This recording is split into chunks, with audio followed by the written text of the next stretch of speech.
Hey there, so this morning Alex and I are going to be filming some video for our Q&A later this afternoon. So if anyone happens to join while we're doing this, go ahead, send us your questions because we'd be glad to answer some. Let's bring Alex on in here. We have Alex coming in, hopefully, and she is the children's librarian at Southeast Grant. Hey, Alex. Hello. Hey, so I just said if anyone joins us to ask some questions, and I guess I should say a little bit something about myself. I'm not only the youth librarian at Anastasia, but I've been homeschooling for 5 years with my daughter, and then my son did a year of homeschooling. So we were just trying to answer some questions and stuff that we're getting a lot of. After we talk, I'm gonna do another little short session about some great advice I got from some homeschool moms who let me know. So shoot away with any questions you have. Hooray. So I'm Alex, and I'm the Youth Services Librarian at the Southeast Library. I've never homeschooled before, so this is all new for us. I have 3 kids. My oldest is 5, so he's in VPK at the local school, and now he's supposed to be doing some of this distance learning as well, and it's all brand new to us. So I have some questions that I put together that were mine, and then also from some other parents that I know. So Nicole, you ready? Yep. Okay, so one of the things that keeps coming up is how you can do this with one device. If you've got multiple kids and multiple grades and just one device at your house, how are we supposed to do this? So this is a great question. I was really fortunate that we had one child at a time doing the homeschool because my son ended up with his own device. However, that being said, I work at the library and I also run my husband's books, and we homeschooled, and we have one computer in the house. Oof. So we were having to share the computer between 3 people as well. And I get that. It's really important to have a schedule. And I don't mean micromanage your schedule. I mean, if your child learns best in the morning, that's if your first child learns best in the morning, let them have access to the computer at that time. If the other child likes to sleep in, let them sleep in while the first child is on the computer using it and doing their stuff. Just go ahead. It's okay to sleep in. They're not interfering with anything, and you can get your work done. I do mine late at night to let everyone else have access to the computer. Just make sure that you're not micromanaging that access. Give them a window so that way if there's a meltdown or they get hungry and they just have to step away because they're working on something really hard, they have time to do that. So we tried to do a big window of a few hours at a time and then have breaks. Okay, that sounds doable, and I like that. Yeah. And if you have small children, have them play next to you or next to that person, because you said your son is really small, so you're still going to have to be there with them. So give the other kids activities so that they're still within sight distance and they feel like they're participating. A lot of times we did something my husband would do something special with my daughter so I could have time with my son to work with him. If that's not possible, give them a special activity. Be like, hey, can you help us learn this lesson by doing blah, blah, blah. Okay. And even though they may not be really helping, in their minds, they feel accomplished and they feel like that they're doing something. That's fair. Yeah. And that leads into the other question that came up quite often, because there are a lot of families who have babies and toddlers, and they're trying to do this homeschooling and distance learning with their older children at the same time. And it's hard to juggle. Do you have any suggestions for that? So Bella is 4 years younger than my son, so she was significantly younger when he was doing his stint for homeschooling, and I was very blessed. My husband is at home, he has his own job, but he lives in the house with us and everything, so he had to step up and help a little bit because there was just times where what my son was learning was really, really hard. I don't know algebra. I don't. No. I'm not gonna lie. So I had to learn it and then teach it to him. So having my poor daughter was like, help me, do something with me, blah, blah, blah, and I just couldn't. So he would have to step in. The other thing we would have to do is schedule it around her quiet times. I mean, and I just sat down with my son and said, we're going to have to be flexible. And this is the time that I can help you. And the wonderful thing about if you talk to homeschool children, they are very flexible. And I know that that's a big, huge jump, and it takes time to get to there because kids are used to be very regimented. They're used to going, at 9 o'clock and doing this, at 10 o'clock and doing that, and 11 o'clock and doing this. And with homeschooling, you really have to be more flexible because life just happens. And you don't have the opportunity a lot of homeschoolers had to take that time and decompress from school and get into a routine. Like everyone right now is just forced into it. Yeah. So just do the best you can. And if you don't get to it today, maybe at 8 o'clock at night, all of a sudden they're ready to learn and you can get to it. Or maybe you just save it for the next day. Okay. So being flexible is key in a lot of it. And don't beat yourself up over not getting to something. Like, just don't. That was probably the biggest piece of advice. Like almost every single post that I got back was, just relax. And it's okay to not get to stuff. Like, don't overschedule yourself. That's fair. Yeah, because I think a lot of parents look at the length of the school day and think that we should be responsible, for 6 to 8 hours of stuff. But a lot of that isn't actual instruction time, right? A lot of that is transitions and moving from one place to another. You've got lunchtime in there too.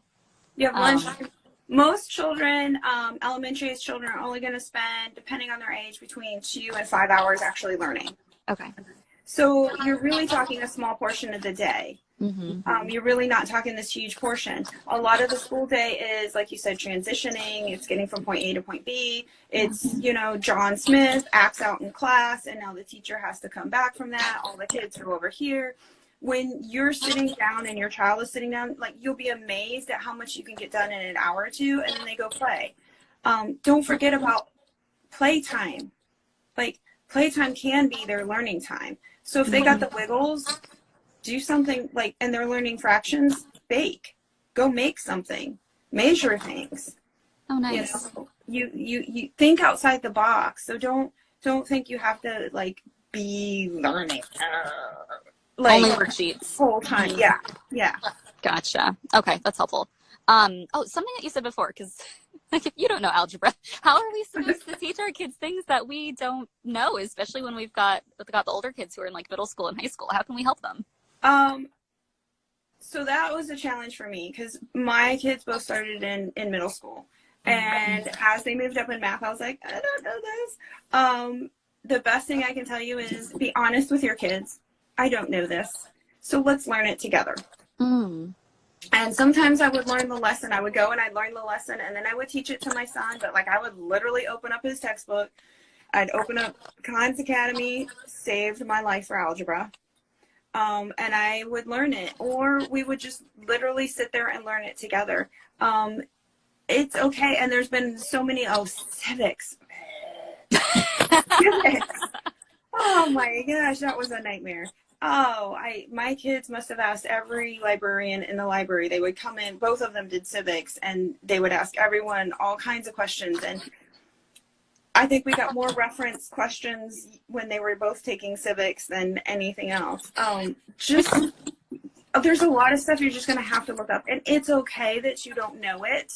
Okay. That's what the teacher is there for. So when you hit a really big bump, then email the teacher. But they're not expecting you to know that content. They're expecting you to guide your kid through how to do it. So you're their learning guide. Okay. So you're when they get to that age, you're showing them the process.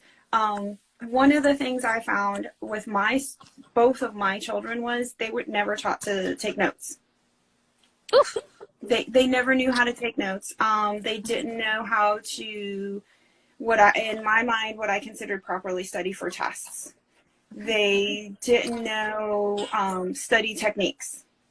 And it's through no fault of the schools in any way, shape, or form.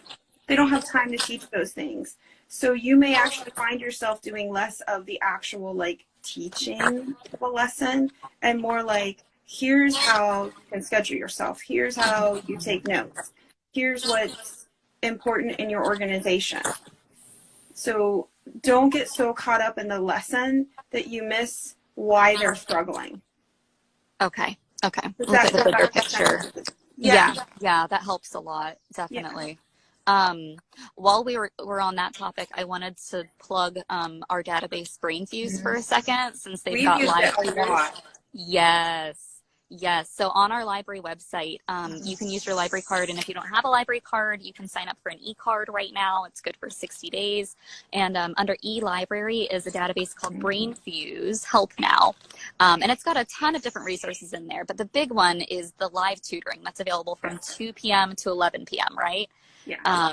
Every day. So you can log on there with a live tutor and get help on whatever topic your kids need. So I think that's going to be helpful to a lot of people who are navigating this for the first time. It is. They can only do so much during the tutoring sessions. Okay. So don't make sure you're not using that as your like huge crutch.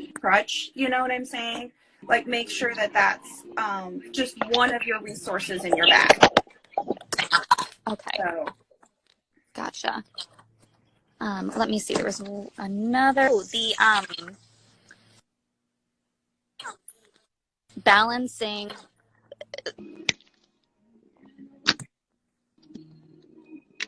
Uh-oh. Yeah, let me try moving. Or if it's just you at home full time and then doing school, how are we supposed to fit it in? Okay, can you say that one more time? I had to move because my feed went out. Oh, no worries.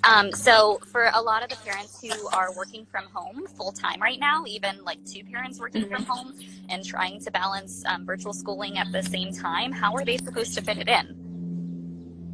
So again, don't overschedule, but don't.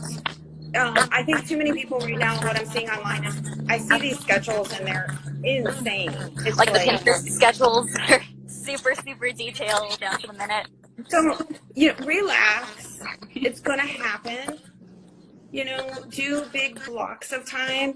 I like to think, like with Bella, she has a planner. And in her planner, she'll have what needs to get done that day. But there's like 3 classes. Mm-hmm. And you'll talk to a lot of homeschool parents. What they try to do is schedule heavy at the beginning of the week. And by heavy, I mean like, try to get everything done Monday, Tuesday, Wednesday, maybe Thursday. Okay. That way, as life happens and that way, my son's texting, he's watching. He's like, I need to talk louder. That way, as life is happening, you can push off onto Thursday and Friday those things that you haven't gotten done. Mm-hmm. Okay. And that helps with your work, because that means like if something comes up and you're in a meeting and it takes 4 hours instead of 1 hour, you have later in the week to work with your kid as well. Don't be locked in on a time. I know a lot of moms that wake up. I can't do this personally. I'm a late night person, so I tend to do a lot of my stuff late at night after 8 p.m. I know a lot of moms that'll wake up and do their jobs at 5 a.m.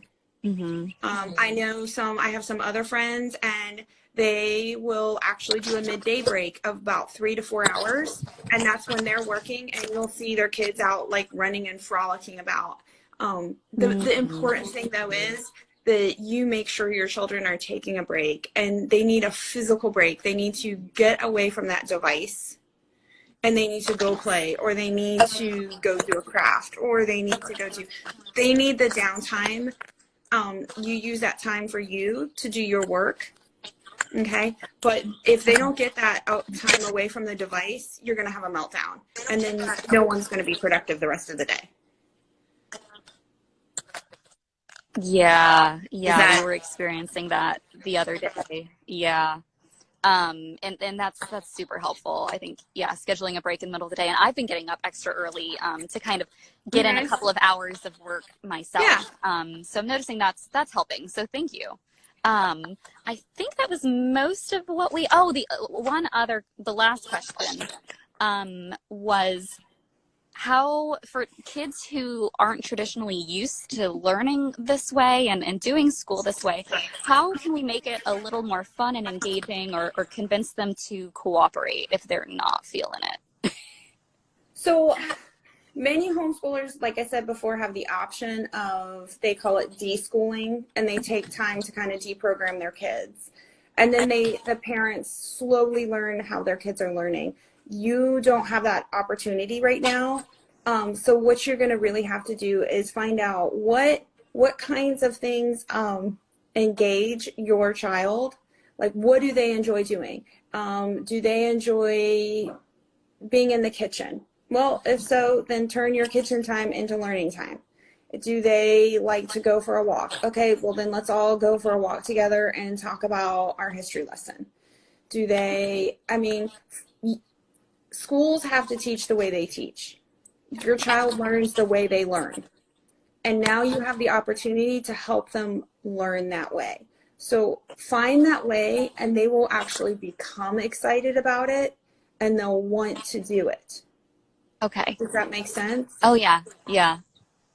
That's super helpful. Okay, so I just wanted to give a few other, I guess, words of advice from homeschool moms who have way more experience from me. I got some wonderful feedback from them, so I just want to read some of these. A few of them actually really hit home with me too, even though I've been doing it for a while. So many of them said, read out loud to your child. That is so important. Playing and writing, which we talked about, playing is really important. Teach them life skills, taxes, balanced budget, cooking, carpentry. That's all part of life, and you can incorporate their lessons into that. The big takeaway is do it the way your child learns. It's okay if it's not what is in school. And don't overplan, don't overschedule every moment. Let them be them, let you be you, and give yourself some grace to fail. And it's okay. It's not a competition. This is not a competition. You can only do what you can do, and that's okay. Every child is different, and so is every situation. So don't compare what you're doing to what someone else is doing. You may pick up tips and tricks from them, but don't make a comparison. Don't worry that you're not a teacher. You can learn most anything, so think of yourself as a learning coach. This is one of my favorites. The bulk of the school year is over. Relax. Take one day at a time. Do what you can. We're all in this together, even us at who homeschool all year round. These are not normal days for us. They're not for us either. Our schedules are completely off too. I resonated a lot with this one, especially when I started homeschooling. I think a lot of you will. I was miserable. They were miserable. And I realized that we didn't homeschool to be miserable. So I dropped what I was supposed to do. I followed their lead. And when they're interested in a subject, it helps with the learning process. Math with Lego, sight words with dart guns, spelling practice and shaving cream, science in the pool. Let's learn about ocean animals. So again, kind of let your kids take the lead. If they're interested in something, turn that into the learning opportunity. Make sure that you remember that the relationship you have with your child is the most important part of this. Don't, overthink that part. And take care of yourself too. Make sure you take care of yourself too. Whatever that involves. Meditate, pray, exercise. Make sure you're doing something for yourself. Homeschool, as we said before, shouldn't take as long as public school. The rest of the day doesn't need to be micromanaged. Again, large blocks, and take the day as it comes. School does not just mean written work. It can mean life skills, nature walks, reading out loud. There's a big saying we have as homeschoolers, which is every moment is a homeschool opportunity, is a learning opportunity. So just because you may think the day is over, maybe you guys go on a walk and you see something that's now a learning opportunity. So kind of get them into that mode of thinking, like slide in and out of those learning opportunities. Lastly, parents are in charge of their child's education. If they think their child needs to be done with work for the day, then do that. If they think their child could use more instruction in something, then do that. You know your child best. I think that's one of the best pieces. So we hope that this helps. Sorry about the sound quality. We're doing our best. We're not professionals here, but we're doing our best, and we hope some of this helps you all at home. Thanks.